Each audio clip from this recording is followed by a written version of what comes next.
हम आपको ऐतिहासिक सतल राखी गढ़ी के बारे में बताएंगे। ये करीब 5000 वर्ष पुरानी साइट है और यहाँ पे लगातार 3 बार खुदाई हो चुकी है। खुदाई के दौरान अनेक ऐसे चुकाने वाले अवशेष निकले हैं कि उससे पूरी दुनिया का इतिहास ही बदला है। अभी राखी गढ़ी के हम टीले नंबर 1 पे खड़े हैं। अभी यहाँ पे खुदाई शुरू होनी थी लेकिन किन्हीं कारणों से खुदाई नहीं हो पाई। तो आज हम आपको यहाँ पे घूमने के लिए पर्यटक आए हुए हैं काफ़ी, इनसे अभी आपसे अवगत करवाएंगे और इनके बारे में बताएंगे कि भाई राखी गढ़ी के बारे का इतिहास क्या है। प्याज का छिलका, प्याज देखा होगा आपने, उसका एक ये देखिए आपको सहारण जी हैं, ऐसे ही हम जमीन बड़े पुरातत्व के जानकार हैं और वो बता रहे हैं कि इसकी खुदाई किस प्रकार से होती है। 300 साल में बनी है। एक एक लेयर उतारते हैं और उस लेयर में जो चीजें मिलती हैं वो चीजें हम बताते हैं कि ये उस काल में इस्तेमाल की गई चीजें। तो यहाँ पर कुछ एक्सकवेशन जो है 98-99 में किए गए थे। उस एक्सकवेशन में वहाँ पर वो जो पैक आप कूटे गड़े हुए दिख रहे हैं और वो पन्नियाँ लगी दिख रही हैं, दरअसल वहाँ एक्सकवेशन किया, फोटोग्राफ्स लिए, सैंपल लिए, उसके बाद उसमें पॉलीथीन बिछाया गया और ऊपर से मिट्टी डाल दी। क्योंकि आपको पता अपने यहाँ बारिश और मौसम ऐसा है कि हम उसको खुला छोड़ देंगे तो 6 महीने में ही टूट जाए, खराब हो जाएगी चीज़। तो इन फ्यूचर हमारे पास ऐसी तकनीक हो कि हम उसको प्रिजर्व कर सकें आप जैसे विजिटर्स को दिखाने के लिए। तो अभी सरकार यही कोशिश करी। यहाँ पर ये पहले खुदाई हो चुकी है यहाँ पर, लेकिन यहाँ पर जो खुदाई हुई है इंडस वैली सिविलाइजेशन उसको अब निकाल के प्रिजर्व करने की कोशिश कर रहे हैं। कैसा केमिकल आया हुआ है जिससे क्या है उसके ऊपर एक जैसे लेमिनेशन, ऐसी पुरानी चीज़ों के ऊपर एक लेमिनेशन लगा दिया जाए जो कि ट्रांसपेरेंट तरीके से हो ताकि उसको लोग देख सकें और थोड़ा सा फील कर सकें। सारे लोग नोट करते रहे प्लीज। अब ये इतना ऊंचा माउंट बना है इस गांव से, कुछ तो ये नेचुरली ऊंचा है और ऊपर लोग रहे हैं, एक घर रहा, दूसरे एक पीढ़ी रही, दूसरी पीढ़ी, इसीलिए ये माउंट यहाँ पर बना है। जैसे अभी मैं रास्ते में दिखा रहा था तो बच्चों को लग रहा है ये तो वाइट चीज़ें दिख रही हैं, ये बोन पीसीस है। अब ये बोन कुछ चार्ड है तो इससे पता लगता है कि ये जानवरों के हैं, ठीक है। और हम लोगों को जो पहचानना होता है कई बार ये हड्डी है या कुछ और है, तो एक आसान तरीका, इसको जीभ से लगा लो, ये चिपक जाएगा जीभ से, लेकिन आप लोग लगाना नहीं चाहेंगे। दूसरी जो ज़्यादातर चीज़ें आपको मिल रही हैं वो हैं, उनको बोलते हैं पोटसर्ट्स, हम लोग आर्कियोलॉजी में पोटरी बोलते हैं, ठीक है, मृतभांड, ठीक है। अब ये क्या है, ये बर्तनों के टुकड़े हैं, इतने सालों के बाद टूट गए, लेकिन ये भी हमें बहुत सारी चीज़ें बता देते हैं। आजकल एक तकनीक है साइंस में, वो क्या करती है, आपने किसी भी बर्तन में कुछ पकाया होगा तो कुछ ना कुछ हिस्सा उसके अंदर पेनिट्रेट कर जाता है। तो चाहे इतने सालों के बाद, और उसका जो हर चीज़ का आपको ये भी पता है एक स्पेसिफिक जो है केमिकल कंपोजिशन होता है। तो उससे क्या होता है, हम इसके अंदर से खुरच के वो चीज़ निकाल लेते और ये बता देते हैं इस मटके में क्या पका हुआ। ये तकनीक भी आ गई। फिर इसके अलावा हम पोलन इकट्ठा करते हैं, हड्डियाँ इकट्ठा करते हैं कि कौन कौन से जानवरों से वो फेमिलियर थे, कौन कौन से पेड़ पौधों से वो फेमिलियर्स थे। इतनी सारी जानकारियाँ हम इकट्ठा करते हैं। ऐसे ही एक चीज़ आपने देखी हो, ये अभी थोड़ी देर पहले भी किसी को दिखाई थी मैंने, ऐसी बहुत सारे मिलेंगे। ये हैं बैंगल्स। अब उस समय मटेरियल जो है वो मिट्टी थी, कुछ एक मेटल थी और मेटल बहुत रेयर थी, क्योंकि अपने आसपास आपको पता होगा माइनिंग एरिया तो है नहीं। तो जाहिर सी बात है उनके पास जो मटेरियल सबसे ज़्यादा सुलभ था वो थी मिट्टी, और मिट्टी से ही उन्होंने जो है अपने सारे आभूषण बनाने की कोशिश की। और ये मिट्टी की चूड़ियाँ हैं, आजकल कांच की हैं, लेकिन कांच से अच्छी मुझे मिट्टी की लगती है। कांच वाली टूटने का ज़्यादा खतरा रहता है, ये कम टूटती हैं इनकी बजाय। और इनके पर कुछ पे मिलेगा आपको लाइनिंग, डिजाइनिंग आज भी जैसे होती है, तो ऐसी बहुत सारी मिलेंगी, देख लेना, लेकिन कोशिश करना यही वापस डाल जाओ, ठीक है ना, क्योंकि आने वाले इन फ्यूचर नेक्स्ट आपका जो ग्रुप आएगा उनके लिए भी तो कुछ चाहिए ना, इतने सालों से यहाँ है। इसी प्रकार ये एक टेराकोटा केक बोलते हैं हम इसको, भाई नाम हमने दिया है, उस जमाने में पता नहीं क्या बोलते होंगे, अब हमने इसको केक क्यों नाम दिया है, दरअसल ये इडली के साइज के लगभग हमें मिलते हैं। अब ये क्यों इस्तेमाल करते थे, अब आपने आग जला ली, उसमें आग को आपको कंट्रोल कैसे करना है, आपने देखा होगा तंदूर में रोटियां देखी होंगी। Yes sir. तो इनको आग में डाल के इनके ऊपर रोटी भी बनाई जा सकती है। ये फायर को कंट्रोल करने के लिए, आप खुली आग में रोटी कैसे बनाओगे, तो ये थोड़े छोटे काले काले से आपको स्मोक इनके ऊपर लगा हुआ मिलेगा, और भी सारी चीज़ें मिलेंगी। अब ये देखिए, ये जो बर्तन है, ये बर्तन जो है इसके बाहर की तरफ सरफेस अलग है, बहुत सारों पे आपको पेंटिंग मिलेगी ब्लैक कलर से, खासकर इनकी जो पोट्री थी इसको ब्लैक एंड रेड वेयर बोलते थे, ब्लैक ऑन रेड वेयर। और इसके अंदर जो है हमें उंगलियों के निशान मिलते हैं उन लोगों के, क्योंकि जिस पोटर्स ने या कुम्हार ने इसको बनाया उसकी उंगलियों के निशान अंदर की तरफ होंगे। अब आपको वहाँ दिखाएंगे कि मिट्टी के बर्तन कैसे बनते हैं फार्म हाउस पे जब चलेंगे चाक के ऊपर, और कैसे इनको फायरिंग की गई है। ये बहुत सारे बर्तन हैं जिनके किनारे भी मिलेंगे, बहुत सारी चीज़ों के बारे में आपको पता चलेगा। लेकिन अगर आप उसको CID की तरह अगर सबूत के तौर पे उसको मानेंगे तो ठीक है। तो जो भी चीज़ आपको लगे कि ये क्या है तो ज़रूर पूछिएगा, ठीक है। अब इस माउंट पे थोड़ा सा चक्कर लगा लो और देख लो। नहीं बता रहे हैं। अब ये किसी बड़े, ये देखिए यहाँ पे छात्र लगातार यहाँ पे अपना देखने में लगे हुए हैं पुरानी इतिहास की चीज़ें। हमारे साथ पुरातत्व इतिहासकार के महाराष्ट्र से पूना से मौजूद हैं यहाँ पे बलराम जी, उनसे बातचीत करेंगे। बलराम जी बताओ, आप इससे खुदाई के समय से आप इस प्रोजेक्ट से जुड़े हुए हो, जो स्टार्टिंग में था आप अपने एक्सपीरियंस बताओ कि आप यहाँ पे क्या चीज़ है ये अभी एक की डेट में ये हड़प्पा की इंडिया में अगर कहीं बात की जाए तो ये सबसे बड़ी साइट है। मतलब आज जो आप राखीगढ़ी गांव देख रहे हो, ये हड़प्पा के टाइम में एक गांव नहीं हुआ करता था, बल्कि एक बड़ा मेट्रोपॉलिटन सिटी हुआ करता था। मतलब आज की जो आबादी है गांव की, अभी की जो आबादी है प्रेजेंट में, उससे इनकी आबादी कई गुना ज़्यादा थी। मतलब अभी अगर गांव की आबादी मान लो कि 5000 है, उस टाइम ये राखीगढ़ी की पूरी आबादी जो है कम से कम 30 से 40 हज़ार रही होगी, ठीक है। उसके अलावा मतलब आप देखिए तो काफ़ी सारे माउंट्स हैं जो कि हमने आइडेंटिफाई किए हैं। टोटल 7 से 8 माउंट आसपास आपको देखने को मिलेंगे। अभी हम लोग माउंट नंबर 1 पे खड़े हैं, जो कि हैबिटेशनल साइट है। एक्सकवेशन में यहाँ पे सर्कुलर हाउसेज मिले हैं, रेक्टेंगुलर हाउसेज मिले हैं, इनके ड्रेनेज सिस्टम मिले हैं, काफ़ी अच्छे ड्रेनेज सिस्टम इनके हुआ करते थे। आप अब यहाँ पे अभी चल रहे होंगे तो आपको बैंगल्स मिलेंगे, टेराकोटा केक मिलेंगे। तो ये सारी चीज़ें जो आप देख रहे हैं वो मिट्टी के बर्तन मिल रहे हैं। तो ये एक एविडेंस है हमारे लिए कि यहाँ के जो लोग हैं वो मतलब टेराकोटा बैंगल इस्तेमाल पहना करते थे, मिट्टी के बर्तन का इस्तेमाल करते थे। जो टेराकोटा केक का बता रहे हैं, फ्लोरिंग में वो लोग जो अभी जो टाइल हैं तो वो टाइल में उस चीज़ों का इस्तेमाल करते थे। तो माउंट नंबर 2 पे जब हम जाएंगे, माउंट नंबर 2 पूरा एक मैन्युफैक्चरिंग एरिया है। अभी तक इसमें खुदाई के दौरान जो चीज़ें निकली हैं उनमें सबसे महत्वपूर्ण क्या क्या चीज़ें हैं? सबसे महत्वपूर्ण है जो कि आप जो हमने बात की कि यहाँ पे जो आप जो फ्लश टॉयलेट की बात करते हैं, हम लोग जो वेस्टर्न टॉयलेट की बात करते हैं, वो western toilet actually western toilet नहीं है, बल्कि इस सभ्यता से जुड़ी थी वो वेस्टर्न टॉयलेट। उसका एविडेंस हमें यहाँ पे मिलता है। उसके अलावा जो इंग्लिश बॉन्ड, जिसको यूरोपियन बॉन्ड बोलते हैं, ईच ज्वाइंट करने का एक जो तकनीक है, माउंट नंबर 4 पे आपके पास एविडेंस है, आप सामने देखेंगे लगा हुआ। तो एक बड़ा एविडेंस हमारे पास कि वो एक एक्चुअली यूरोपियन बॉन्ड नहीं है, इंग्लिश बॉन्ड नहीं है, बल्कि वो हड़प्पन बॉन्ड है। उसके अलावा तंदूर का एविडेंस हमें मिलता है, जिसके बारे में कहा जाता है कि तंदूर मिडिल ईस्ट से होकर आया होगा। तो वो एक्चुअली मिडिल ईस्ट से होकर नहीं है, बल्कि हमारे यहाँ ऑलरेडी वो एग्जिस्ट करता था। तो ये एक बड़ी फाइंडिंग्स है यहाँ पे का। और उसके बाद जो यहाँ पे DNA की जो रिपोर्ट आई है कि आज के जो हरियाणा के लोग हैं वो हड़प्पा से ही बिल्कुल उनकी कंटिन्यूटी है, उनका जीन जो है वो बिल्कुल मैच करता है। इवन उनका फेशियल रिकन्स्ट्रक्शन हुआ वो भी आज के हरियाणा के जो लोग हैं उनसे काफ़ी मैच करते हैं। जो यहाँ पे खुदाई होती है ना, खुदाई में किन चीज़ तकनीक का प्रयोग किया जाता है? खुदाई कैसी होती है? खुदाई के बारे में बताइए, हमारे दर्शक जानना चाहेंगे कि जो यहाँ पे खुदाई होती है वो खुदाई किस प्रकार से की जाती है, उसका क्या प्रोसेस होता है? खुदाई में आपने देखा कि यहाँ पे हमने ट्रेंच बना रखे हैं, ठीक है। ये काफ़ी सारे क्वाड्रेंट है, अलग अलग क्वाड्रेंट बने हैं, अलग अलग ट्रेंचेस बने हैं, जिसमें कि हम लोग एक स्पेसिफिक एक एरिया डिसाइड करते हैं, उसी एरिया को एक्सकवेट करते हैं। मतलब कहीं भी कुछ भी हम लोग एक्सकवेट नहीं करते हैं, उन क्वाड्रेंट में जाके ही हम अपना एक्सकवेशन करते हैं, ठीक है। और हम उसको वर्टिकली हॉरिजॉन्टल अलग अलग तरीके होते हैं एक्सकवेशन करने के लिए। हैबिटेशनल साइट पे अलग तरीके से करते हैं, हम बरियल साइट एक्सकवेट करेंगे उसको अलग तरीके से करेंगे एक्सकवेट। तो जो ये जो ट्रेंचेज आप देख रहे हैं, उस ट्रेंचेज के अंदर का एरिया का ही हम एक्सकवेशन करेंगे। तो उसके सेक्शंस आप देखेंगे, सेक्शंस को अलग तरीके से हम एक्सकवेट करते हैं। नीचे हमें जैसे कंकाल मिलते हैं उसका एक्सकवेशन अलग तरीके से करेंगे। तो हमारा एक जो अपना तकनीक है, उस तकनीक के पद्धति पे ही हम मतलब काम करते हैं। जी बताइए कि जैसे जो खुदाई करवाई है अब तक, महत्वपूर्ण ऐसी क्या चीज़ है जो दुनिया के सामने ऐसी होगी चौंकाने वाली चीज़ आई है? मतलब एक जो सबसे बड़ी बात तो हमारे पास जो हमारी जो नई खोज है DNA की, जो DNA हमें ये साबित करता है कि एक जो अभी जो इसे हमारे बच्चे यहाँ पे घूम रहे हैं, DAV पब्लिक स्कूल से बच्चे आए हुए हैं, तो अब ये घूम रहे हैं, तो इन्हें टेक्स्ट बुक में अभी तक ये पढ़ रहे होंगे कि यहाँ आर्यन इन्वेजन थ्योरी हुआ होगा।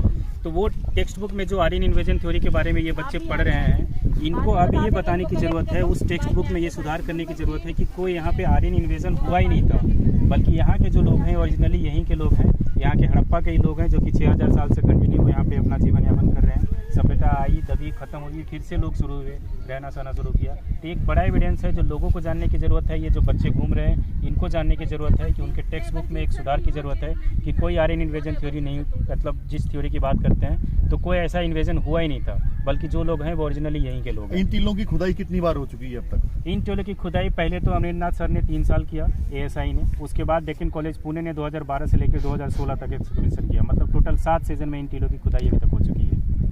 तो अब आगे खुदाई का क्या प्रोसेस है यहाँ पे? आगे खुदाई का प्रोसेस आप देख रहे होंगे, ASI के यहाँ पे टेंट लगे हुए हैं। ASI परमिशन देती है हमें, लाइसेंस ग्रांट करती है ASI, उसके बाद ही मतलब एक्सकवेशन शुरू होता है। तो अभी एक प्रक्रिया है, लाइसेंस लेने की एक कमेटी बनती है, कमेटी डिसाइड करती है कि वो एक्सकवेशन के लिए लाइसेंस किनको देना है। तो वो लाइसेंस अभी ASI को मिलेगा या डेक्कन कॉलेज को मिलेगा या किसी और ऑटोनोमस बॉडी को मिलेगा। तो वही लोग यहाँ पे फिर से एक्सकवेशन शुरू करेंगे और उम्मीद है कि वो एक्सकवेशन शायद इस महीने के आखिरी से शुरू हो जाएगा। जी, सरकार ने इस साइट को आइकॉनिक साइट घोषित किया हुआ है। इसके लिए बजट में उन्होंने 500 करोड़ रुपए जारी किए थे, लेकिन अभी तक वो नहीं आ पाए हैं। इसको लेके आपका क्या मानना है? देखिए, सरकार ने टोटल 5 आइकॉनिक साइट को मतलब आइडेंटिफाई किया इंडिया में से। उनमें से एक हमारी हड़प्पा की जो सबसे बड़ी साइट राखीगढ़ी है, जहाँ पे जिसके माउंट नंबर 1 पे हम लोग अभी खड़े हैं। तो इन्होंने 3000 करोड़ रुपए टोटल अनाउंस किए थे कि हम टोटल 5 आइकॉनिक साइट के डेवलपमेंट में 3000 करोड़ रुपए खर्च करेंगे। उनमें राखीगढ़ी को 500 से 1000 करोड़ रुपए देने की बात कही गई थी। लेकिन ये जो कोविड का जो इशू हुआ है, मतलब ये जो वर्ल्ड वाइड जो पैंडेमिक आया है, तो इस पैंडेमिक के कारण मतलब जो सर्वाइवल पहले थी उसको देखना ज़रूरी समझा गवर्नमेंट ने। उस सर्वाइवल के बाद अब धीरे धीरे हम लोगों ने इसको मतलब रिकवर करना शुरू किया है। तो हमारी उम्मीद है कि हरियाणा गवर्नमेंट और केंद्र सरकार दोनों मिलकर जल्दी ही शायद हमारी जो बजट की जो अनाउंसमेंट हुई थी, उस अनाउंसमेंट के बाद अब कमेटी बनाकर उसके डेवलपमेंट में शायद पैसे खर्च करना शुरू करेंगे। खुदाई के दौरान जो चीज़ें अवशेष निकले हैं वो कहाँ पे रखे हुए हैं और उनका क्या प्रयोग किया जा रहा है? देखिए, खुदाई के दौरान जो चीज़ें मिलती है पहले उसको हम डॉक्यूमेंट करते हैं। जो भी ऑर्गेनाइजेशन है, चाहे डेक्कन कॉलेज ने एक्सकवेशन किया या ASI ने एक्सकवेशन किया, तो लैब में ले जाकर पहले उनका डॉक्यूमेंटेशन करते हैं। तो डॉक्यूमेंटेशन के बाद हम ASI को सपोर्ट कर देते हैं। ASI फिर अपने हिसाब से जो चीज़ें होती है कि म्यूजियम में डिस्प्ले कर सकते हैं, तो हम उनको फिर म्यूजियम भेज देते हैं। अभी जो एक्सकवेशन में चीज़ें मिली है वो ज़्यादातर आपको नेशनल म्यूजियम में देखने को मिल जाएगी। उसके अलावा जो लेटेस्ट जो अभी एक्सकवेशन हुआ है, जिसको डेक्कन कॉलेज ने एक्सकवेट किया चंडीगढ़ सर्कल के साथ मिलकर, तो उसमें जो डॉक्यूमेंटेशन के बाद चंडीगढ़ सर्कल को हैंड ओवर कर दिया गया। चंडीगढ़ सर्कल उसको डॉक्यूमेंट करके भी नेशनल म्यूजियम दिल्ली को हैंड ओवर कर दिया। जी, ये थे हमारे साथ बलराम जी। इन्होंने राखीगढ़ी के बारे में बड़े ही अच्छे तरीके से बताया है। और हम टीले नंबर 1 पे खड़े हैं। टीले नंबर 1 की खुदाई समय समय पर होती रहती है और अब भी इनकी खुदाई होनी जारी है। इसकी खुदाई से जो रहस्य निकलने वाले हैं वो चौंकाने वाले होंगे। और जो भी यहाँ पे अवशेष निकलेंगे वो दिल्ली के नेशनल म्यूजियम में रखे हुए हैं। लाखों रुपए की लागत से राखीगढ़ी में भी एक म्यूजियम बनाने का कार्य जोरों पर है। जल्द ही ये पूरा हो जाएगा और जैसे ही एक म्यूजियम बनकर तैयार हो जाएगा तो उस दिन ये पर्यटक हब के रूप में राखीगढ़ी पूरे विश्व में विख्यात होगा। ये देखिए, टीले नंबर 1 पर ये खुदाई की गई थी और खुदाई के बाद में इस साइट को पॉलीथीन लगाकर कवर कर दिया जाता है ताकि बारिश का पानी इसको नष्ट न कर सके। ये टीले नंबर 1 पर यहाँ पे खुदाई की गई थी। खुदाई के दौरान ये पॉलीथीन से इसको कवर कर दिया गया है ताकि ये नष्ट ना हो। और ये देखिए, माउंट पे ये अलग अलग पुरानी चीज़ें यहाँ पे रखी हुई है। टीले नंबर 1 पर ही हमारे साथ पुरातत्व के जानकार अप्पू सारन जी भी साथ में, हम इनसे बातचीत करेंगे। बताइए जी, आप राखीगढ़ी से काफ़ी समय से जुड़े हुए हो, इसको लेकर पूरे विश्व में क्या क्या संदेश जाना चाहिए और इसकी क्या खासियत है टीले नंबर 1 पे? देखिए, जहाँ तक राखीगढ़ी के इतिहास की बात है तो वो इतिहास इतना उज्जवल है, लेकिन हमने अभी तक, हमारी कोशिश ज़रूर रही है, सरकार की भी रही है और पुरातत्वविदों की भी रही है कि इसके इतिहास से दुनिया को वाकिफ कराया जाए। लेकिन अभी तक ऐसा लग नहीं रहा कि हम उन प्रयासों में पूरी तरीके से सफल हो पाए। राखीगढ़ी एक ऐसी साइट है कि 6000 साल पहले लोग जिस तरीके से रहते थे, जिस सुव्यवस्थित ढंग से उनके आवास थे, जिस सोफिस्टिकेटेड लाइफ में वो जी रहे थे, उसके बारे में उसको लोगों के सामने लाना बहुत ज़रूरी है। इन्हीं प्रयासों में हम माउंट नंबर 1 पे खड़े हैं। यहाँ एक्सकवेशन जो हुआ था, उस एक्सकवेशन में यहाँ पर इस एरिया में काफ़ी स्मेल्टिंग और जो ट्रेडिंग एक्टिविटी से जुड़ी चीज़ें थी, उनके काफ़ी बनाने के यहाँ प्रमाण मिले हैं। और उन्हीं सारे प्रमाणों को यहाँ बच्चों को थोड़ा बहुत उनको दिखाने और बताने के लिए आज मैं यहाँ आया हूँ। और अभी ये देख रहा हूँ कि माउंट पे काफ़ी साफ़ सफाई की गई है, इसको थोड़ा सा विजिटर फ्रेंडली बनाया गया है। सरकार कोशिश करे तो यहाँ पर बहुत ज़्यादा विजिटर आए और वो हमारी संस्कृति से वाकिफ़ हों और उन्हें पता चले कि हमारा अतीत जो है वो कितना उज्जवल था। जी, राखी गढ़ी के बारे में मैं पीछे जाना चाहूँगा। इसकी कैसे शुरुआत हुई, कैसे पता चला ये कि भाई राखी गढ़ी भी ऐतिहासिक चीज़ें हैं? कब इसकी खुदाई होनी स्टार्ट हुई, कब ये अस्तित्व में आया, थोड़ा इसके बारे में बताइए।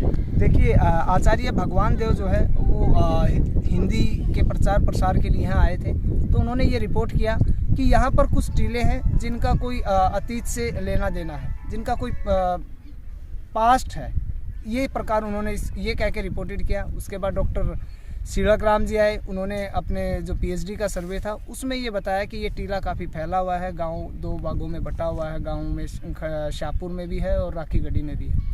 उसके बाद डॉक्टर सूरज भान जो कुरुक्षेत्र यूनिवर्सिटी के थे, उस समय पंजाब यूनिवर्सिटी में थे, वो यहाँ पर आए और उन्होंने ये क्लियर कहा कि ये जो माउंड हैं ये हड़प्पन सभ्यता से जुड़े हुए। और उसके बाद एएसआई ने इस साइट की सुध ली और इस 1998 में कोशिश की, इस एरिया को प्रोटेक्टेड किया, अलग अलग माउंट सर्वे करके माउंट्स को जो है नंबरिंग दी गई। और उसके बाद 98, 99 और 2000 में यहाँ 2-2.5 सेशन जो है एक्सकवेशन हुआ है डॉक्टर अमरिंदर नाथ के नेतृत्व में। उसके बाद एएसआई ने जो है इसकी तरफ ध्यान देना कम कर दिया और उसके बाद 2011-12 में डॉक्टर वसंत सिंह जी डेक्कन कॉलेज जो है उन्होंने यहाँ पर उसके बाद एक्सकवेशंस किए और हड़प्पा सभ्यता के बारे में जो हमारी जानकारी थी उसमें एक बहुत बड़ा जो अध्याय जुड़ा वो था हड़प्पा काल की जो सेमेट्रीज हैं, कब्रिस्तान हैं, उनकी यहाँ पर खोज होना।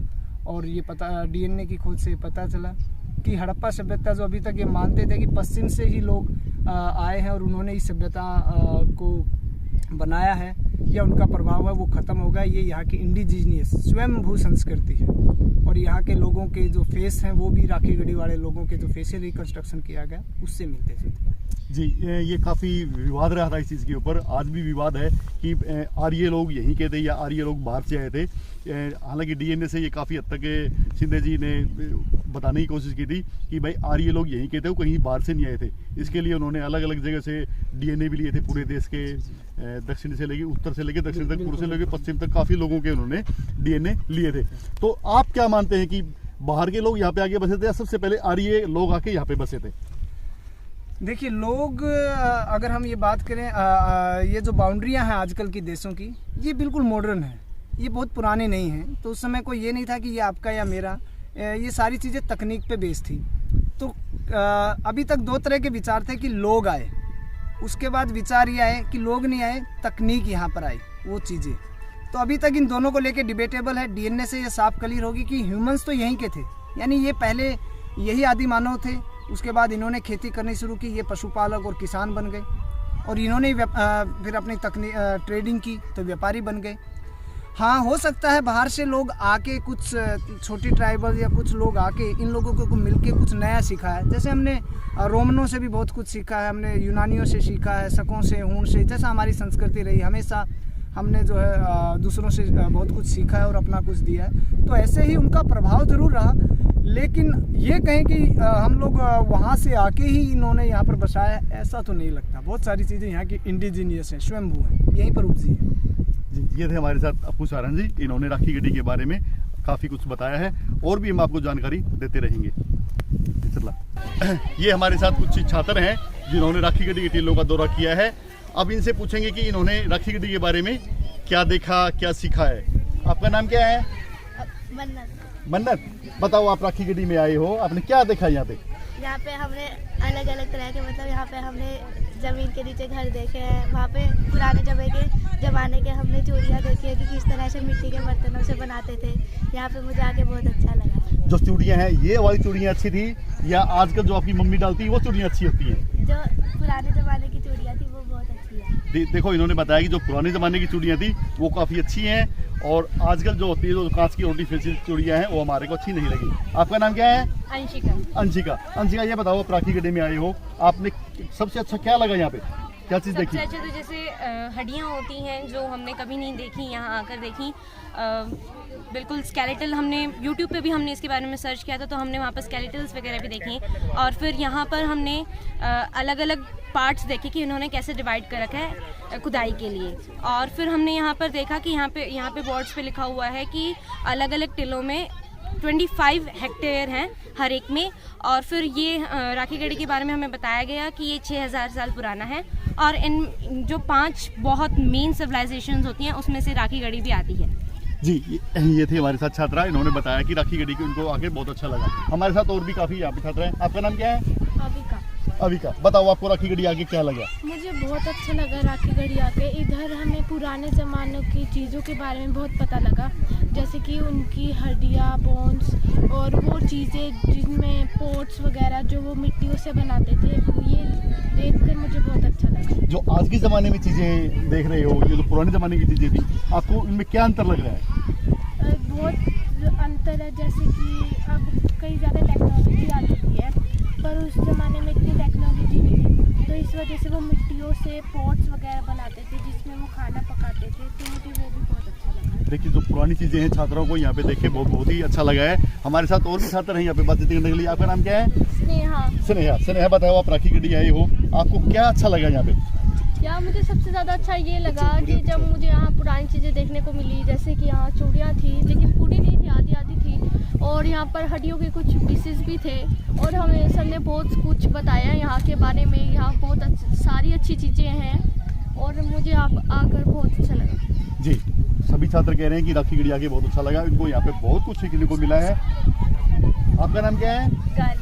गार्गी। बताओ आप राखी गढ़ी क्यों आए हो? अब जैसे कि यहाँ पे हम शहर जाते हैं तो वहाँ पे प्रदूषण होता है, यहाँ पे ग्रीनरी है, तो हमें बड़ा अच्छा लगा कि पुरानी चीज़ें हमें देखने को मिली, और उसके बारे में हमने समझा कि ये क्या चीज़ है, ये हड्डी है, ये चूड़ियाँ हैं, हमें पता चला इन चीज़ों के बारे में। मुझे यहाँ पे आकर बहुत अच्छा लगा। जी, देखिए इन्होंने पुरानी चीज़ें देखी हैं और उनको देखकर आपको बहुत अच्छा लगा है। आपका नाम क्या है? अक्षिता। बताओ आप राखी गढ़ी क्यों आए हो? राखी गढ़ी आना मेरे लिए एक बहुत अच्छा एक्सपीरियंस था। हमारे जो गाइड थे डॉक्टर अपू सहारन सर, उन्होंने हमें बहुत चीज़ें बताई कि यहाँ पर एक्सकेवेशन कैसे होती है, ASI के द्वारा यहाँ पर एक्सकेवेशन की जाती है, खुदाई की जाती है। और हमें ये भी बताया गया कि एक्सकेवेशन करने के बाद उन चीज़ों को प्रिजर्व कैसे किया जाता है। उनके ऊपर पॉलीथीन डाल के उसके ऊपर मिट्टी डाल दी जाती है ताकि बारिश से, धूप से वो चीज़ें बची रहे। और यहाँ पर जो हमने बुक्स में चीज़ें पढ़ी हैं 6th क्लास में, 7th क्लास में, उन चीज़ों को लाइव देखकर that was a very good experience. बहुत नॉलेजेबल था और मुझे यहाँ कर बहुत अच्छा लगा। जी, इन्होंने बताया कि इन्होंने यहाँ पे आके बहुत अच्छा लगा है, उन्होंने सारी चीज़ें बारीकी से देखी हैं। आपका नाम क्या है? निवेदिता। आप राखी गढ़ी क्यों आए हो? सर यहाँ पे नॉलेज, मतलब ओल्ड टाइम का हर एक चीज़ मुझे देखने को मिला, जैसे बोन्स के अबाउट बोन्स और बैंगल्स मुझे यहाँ के ओल्ड इसलिए अच्छे लगे क्योंकि वो टूटने, मतलब कम चांसेस होते हैं उनके टूटने के। और सर ने यहाँ पे हमें बताया अबाउट सिविलाइजेशन के बारे में। यहाँ पे 7 टीले हैं और इसमें हम 2 देख चुके हैं और एक हम यहाँ पे 1 में हैं। और मुझे यहाँ पे ये चीज़ अच्छी लगी कि नॉलेज हमें अच्छा मिल रहा है, और सर हमें सब कुछ पता भी चल रहा है कि ओल्ड टाइम में क्या क्या होता था, यहाँ पे कैसे कैसे टाइप्स के लोग रहते थे। जी, इन्होंने बताया कि पुराने टाइम में क्या क्या चीज़ें थी, पुरानी सभ्यता में क्या क्या चीज़ें छपी हुई हैं। इन्होंने बारीकी से चीज़ें देखी हैं। मैडम जी, आपका नाम क्या है? लाल सिंह। जी, बताइए आपको राखी गढ़ी आप क्यों आए हो? Rakhi Garhi Indus valley civilisation हमने काफ़ी पढ़ा है बुक्स में, बट एक्चुअल में कैसे होता है, क्या होता है, वो यहाँ आके पता लगा। इन लोगों ने बड़े अच्छे से एक्सप्लेन किया और बच्चे बहुत कीनली जाना चाहते हैं कि ये है क्या चीज़, क्यों आए हम राखी गढ़ी, हमने क्या क्या देखा, बहुत अच्छे से मेंटेन किया हुआ है। जी, राखी गढ़ी आओ, आपने टीला नंबर 1 पर आप घूमे हो, तो क्या अच्छी चीज़ें लगी आपको यहाँ पे? इन्होंने यहाँ तो टीला नंबर 1 पे तो पोट्री के बारे में बताया। इट्स लाइक इंडस्ट्री, उस टाइम की इंडस्ट्री होती होगी शायद। यहाँ कैसे एक बर्तन एक तरफ से ब्लैक है और दूसरी तरफ से रेड है, वो एक तरफ से उसको पकाते थे और दूसरी तरफ से वो पकाते नहीं थे, ऑक्सीजन की वजह से वो शायद ब्लैक हो जाता था। जी, राखी गढ़ी के इतिहास के बारे में आपने और क्या चीज़ जानना चाहिए कि क्या क्या चीज़ें आपको अच्छी लगी राखी गढ़ी के बारे में? राखी गढ़ी कहते वैसे ही प्लान है जैसे इंडस वैली सिविलाइजेशन की प्लानिंग होती थी, वो एक्चुअल में आज भी उसी वे से, उसी प्लानिंग से बसा हुआ है। जी, ये थे हमारे साथ DAV स्कूल जींद के छात्र। उन्होंने बताया है कि पुरानी चीज़ें देख के इनको यहाँ पे बहुत अच्छा लगा है। रोल राखी गढ़ी के बारे में काफ़ी सुना होगा आपने, काफ़ी ऐतिहासिक स्थान है ये, और यहाँ पर देखने के लिए देश विदेश से अलग अलग जगहों से लोग आते हैं और वो अपनी पुरानी यादें देखकर ताज़ा कर जाते हैं। काफ़ी लोग ऐसे हैं जो यहाँ पे आके अपनी पुरानी जिज्ञासा देखते हैं कि भाई उस करीब 6000 वर्ष पहले क्या चीज़ होती थी। राखी गढ़ी अगर आप आओगे तो ये सारी चीज़ें आपको देखने को मिलेंगी। कैमरामैन सुनील कुहाड़ के साथ सुनील मान, न्यू इंडिया लाइव।